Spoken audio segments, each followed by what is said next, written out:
په اذکارو او په ماسوره دعاګانو کې بله دا دعا د دواړو جهانو د سالار د سردار محمد رسول الله صلی الله علیه وسلم مبارک سره نقل درونو.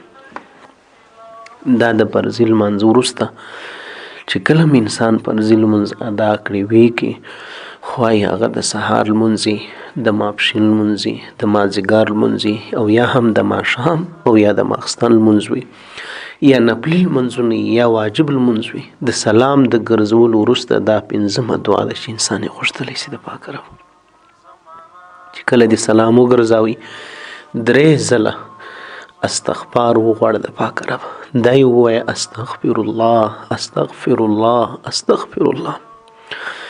یو ځل که د تکبیر په وسه راون تکبیر هم ووایه الله اکبر بیا ووایه استغفر الله استغفر الله استغفر الله او له دې نه وروسته دا دعا د پاک رب وغواړه اللهم انی اعوذ بک من الجبن واعوذ بک من البخل واعوذ بک من ارذل العمر واعوذ بک من فتنة الدنیا وعذاب القبر.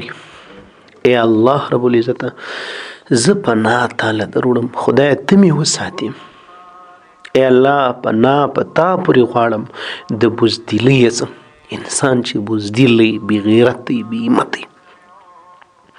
ای الله زه پناه په تا باندې غواړم ای الله ته ما وساتې د کنجوسۍ نه من البخل. کنجوس دا پیسې دا اسباب دا د دې لپاره چې په موږ تاسو ګټه ځینې پورته کوو دا د دې لپاره نه دي په قبر کې بیا په ښه نه درځي. نو ای زما ربه زه پناه دروړم له دې خبرې څه چې زه د بخیل سم کنجوس دي سم.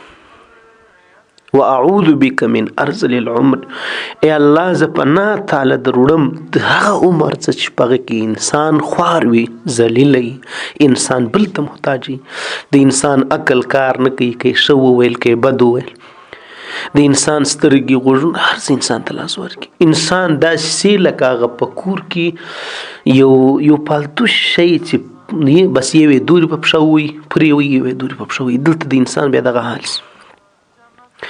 نو ای الله د داسې د محتاجۍ د عمر څخه د داسې د محتاجۍ د زندګۍ څخه پناه تعالی دروړم. ای عزیزانو دغه دعا نبی کریم علیه السلام په بار غوښتې ده په خپله سوچ وکړئ فکر پکې وکړئ او ای رب واعوذ بک من فتنة الدنیا وعذاب القبر پناه تعالی دروړم د دې دنیا د دې فتنو د ازمایښتو د دې کیسو څخه. کله انسان باندې دومره د حالات راتنګ سي دومره رزق نه برابرېږي انسان کله دومره بې همته انسان کله دی چې آخر ته انسان ذلیل سي. پکې مثال درته هم که نه د دنیا فتنې او خبرې بیخي ډېرې دي چې انسانانو کې انسان وګوري یو انسان په یو وخته بل په بل غم اخته بل په بل. خدای ته مې وساتي خدای ته مې حفاظت وکړي دغه وایاست او ای الله د قبر د عذاب څخه پناه تعالی دروړم خدای ته مې وساتي.